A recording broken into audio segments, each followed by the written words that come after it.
Hello and welcome to the site initiation training video for the ABBRUPT trial. ABBRUPT is a randomised controlled trial to investigate the clinical and cost effectiveness of amiodarone versus beta blockade for patients with new onset atrial fibrillation whilst in ICU. We are working with protocol version 2 dated the 16th of May 2024. The CI for ABBRUPT is Tony Whitehouse, the Deputy CI is Ingeborg Welters, the trial manager is myself, Lisa Holden, the data manager is Kate Brailsford, the sponsor is the University of Birmingham and the funder is the HTA. So the agenda for today, we'll be looking at the background and objectives, the study design, the data management, safety reporting and compliance and conduct. So first of all, let's look at the background and objectives. Atrial fibrillation is a common irregularity of the rhythm of the heart. New onset AF, which is AF never previously diagnosed in a patient, occurs in approximately 5 to 26% of ICU patients, depending on their age, sex, obesity, comorbidities and the reason for their ICU admission. Retrospective studies suggest that patients with NUAF who are treated with the amiodarone have worse outcomes, increased risk of stroke, myocardial events and death than those that are treated with beta blockers. The risk of bias is that sicker patients are treated with amiodarone and so a prospective randomised trial is necessary. ABBRUPT is a comparison of amiodarone and beta blockade to establish which management of new onset atrial fibrillation is best to avoid harm and achieve optimal outcomes for patients in ICU. ICU survivorship leads to chronic ill health, morbidity and mortality. NOAF is also associated with significant ongoing costs in terms of disability, care and treatments. ICU clinicians need to understand the best treatments to apply at the time of critical illness to optimise good survivorship, that is, a long and healthy post-ICU recovery. Now let's look at the study design. These are the two interventions used in the ABBRUPT trial. Amiodarone is the intervention. The treating clinician can choose the dose, route and the duration, and beta blocker is the comparator. The treating clinician is given the choice of beta blocker to use, the dose and the route. These are the outcomes for ABBRUPT. The primary outcome is 90-day mortality and there are a number of secondary outcomes, some relating to safety and some relating to health economics.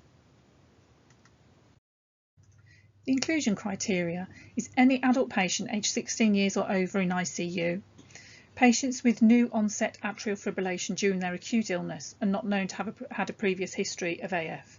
This is really important and we ask you to check the patient's medical notes to ensure there is no previous history documented. Patients that will be treated with usual electrolyte management with potassium and magnesium and where there is a clinical indication to treat NOAF.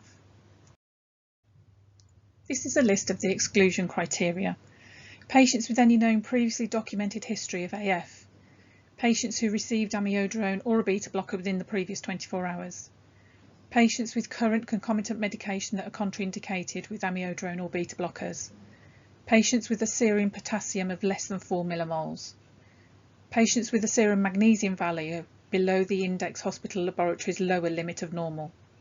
Patients who have undergone cardiac surgery during their current hospital admission, patients who have been diagnosed with thyrotoxicosis, patients who are going to be withdrawn from life support therapy within 24 hours, patients who have undergone other thoracic surgery that ingresses the thorax, patients with any other known contraindication or known sensitivity to amiodarone or beta blockers, and patients who are known to be pregnant or breastfeeding. Women of childbearing age will be routinely tested for pregnancy as standard of care. Now let's look at recruitment. Patients would initially be identified with new onset atrial fibrillation by their existing clinical care team. As recruitment can occur at any time of the day or night, sites should make every effort to ensure that a system exists whereby patients may be recruited and randomised at any time of the day and any day of the week. Eligibility must be confirmed by a medically qualified member of the research team, an ACCP or equivalent. The person confirming eligibility must be delegated the duty on the delegation log and must have completed the ABBRUPT training. Targeted GCP training is available for some roles within the trial, which will provide a brief overview of GCP. The PI and senior or lead research nurse should always have full GCP training. Screening logs of all eligible patients or legal representatives that are approached will be completed electronically via REDCap Annex. Now let's look at informed consent. The latest version of informed consent must be completed by the participant or legal representative. Informed consent will be paper-based. These can be uploaded to REDCap, emailed securely to the ABBRUPT mailbox or posted to BCTU. A copy of the ICF must be given to the participant or legal representative, sent to BCTU, filed in the participant's medical notes, and the original ICF must be placed in the investigator site file. As we are using deferred consent, a patient can be recruited without consent being in place, although we ask that some form of consent is in place within 72 hours of randomisation. As this is an emergency care trial, it would be clinically unjustifiable to delay treatment until informed consent can be obtained from a legal representative. If a person or legal representative cannot be identified, we ask the local research team to identify a professional legal representative who is independent of the trial, usually the doctor primarily responsible for the medical treatment of the patient. The legal representative information sheet should be provided and they should be given time to consider the information and have any questions answered before being asked if they are willing to provide consent on behalf of the patient. If face-to-face consent is not possible, remote written consent may be undertaken using the record of telephone declaration form. This will be initialed by the researcher in the presence of a witness and a copy either emailed or posted to the legal representative. An assessment will be made at site to determine whether the patient has regained capacity and is able to consent for themselves. Where this is found to be the case, the patient will be given the patient information sheet to read or have it read to them. Once the patient has had time to read the PIS and ask and have answered any questions, they will be asked if they are willing to give consent to continue participating in the trial. The correct ABBRUPT ICF should be used with the corresponding ABBRUPT information sheet, so the participant information sheet corresponds to the participant ICF. This is an example of participant consent form. Participant consent is ongoing consent to continue in the trial. The legal representative information sheet should be used with the legal representative ICF or the record of telephone declaration. This is an example of the legal representative consent form. And this is an example of the record of telephone declaration. Informed consent and confirmation that the patient is still willing to participate in the trial should always be documented in the patient's notes. ABBRUPT screening logs will be completed monthly for all eligible patients who are screened. This information will be captured on the REDCap Annex database. The REDCap Annex database is a separate system to the REDCap trial database with separate logins. This is what the screening log will look like. It has a drop-down list for reasons that the patient was not eligible or not recruited. Randomisation will be provided by a secure online randomisation system held at BCTU. Users will be given unique usernames and will set their own password. Usernames and logins are not to be shared. A drop-down list will be built into the database, so only those delegated the duty on the delegation log can perform certain tasks. The system will be available 24 hours a day, 7 days a week. Please see the ABBRUPT CRF completion guidelines document for REDCap user guidance. Randomisation may begin after participant eligibility has been confirmed. A trial number will be provided once a new record is created in REDCap. If data items are missing, randomisation will be suspended but can be restarted once all the information is available. Once fully completed, please then mark the randomisation form as complete. Do not reveal your login details to others as they are unique to each member of staff. With patients and legal representatives' consent, inform the patient's GP of their participation in the trial using the ABBRUPT Trial GP letter. If you are unable to randomise for whatever reason, please contact the ABBRUPT Trial office immediately.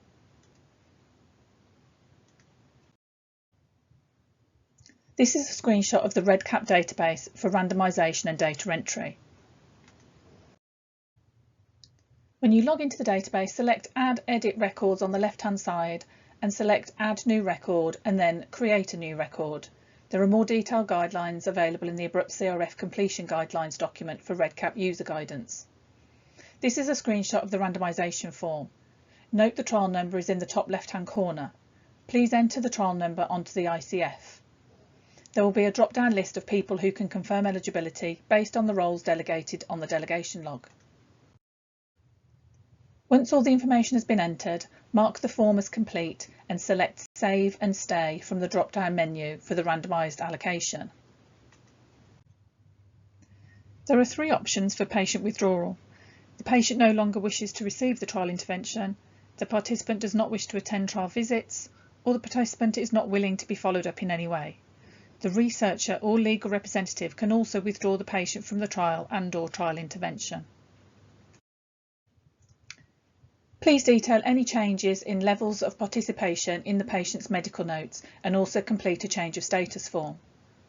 All patients will be included in the analysis on intention to treat basis up to the end point of the trial or to the point where total consent was withdrawn. Now let's look at data handling. Source data will consist of patient data. This is data obtained using the hospital health data system. The participant's medical notes will be the source. Patient reported outcomes. These are obtained from the participant via interview with site research staff and transcribed onto the CRFs, which are then the source data. Clinical event data, for example, electronic or paper medical records. Laboratory results. This will be the original lab result, which may be electronic. Health economics data and withdrawal. Where a patient expresses a wish to withdraw, the conversation must be recorded in the patient's medical notes. This will be the source data. And recruitment. The original record of the randomisation is the source data. CRFs are completed electronically via REDCap by site staff. This is with the exception of SAE forms and pregnancy forms, as these will be paper-based and emailed to the ABBRUPT trial mailbox. CRFs are considered complete when all data fields are completed or the data has been marked unobtainable. Validation checks have been incorporated into the REDCap database, and CRFs should be completed as soon as they become due. Please mark the CRF as complete once all data has been entered. The ABBRUPT trial team will review all data entered by site staff once a form has been set as complete. The BCTU team will lock the form following review and resolution of all data queries.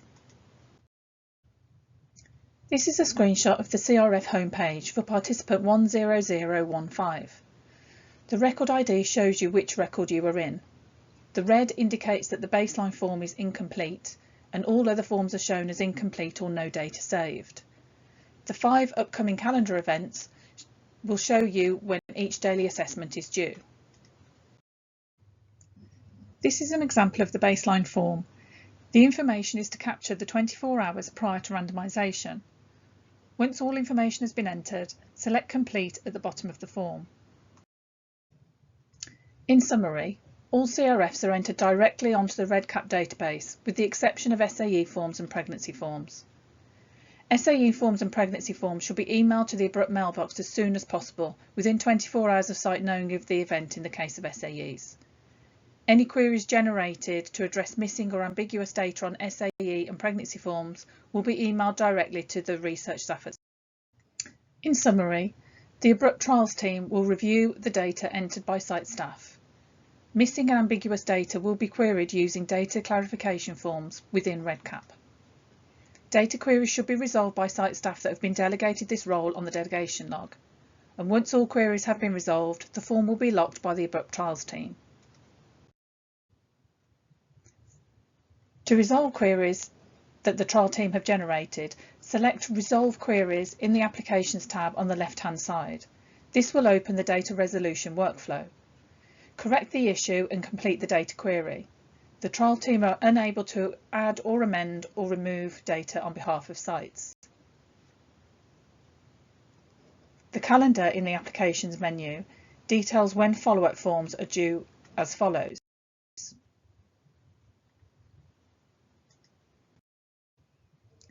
Data security will be maintained at all times. This will be through physical security measures, limiting access control, through network security measures, system design and management, operational processes, data processing, data protection registration, and system audits. Now we'll look at safety reporting in ABBRUPT. The definition of a serious adverse event is any event, adverse reaction, or unexpected adverse reaction that results in death, is life-threatening, requires hospitalisation or prolongation of existing hospitalisation, results in persistent or significant disability or incapacity, or consists of a congenital abnormality or birth defect.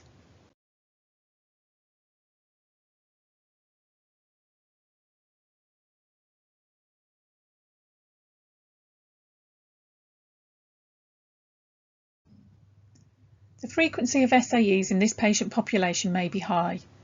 Many of these SAEs will be anticipated and as such have been protocol defined as expected. These do not need to be reported to the ABBRUPT trial office on an SAE form. They should be reported on the follow-up CRFs and documented in the patient's medical notes.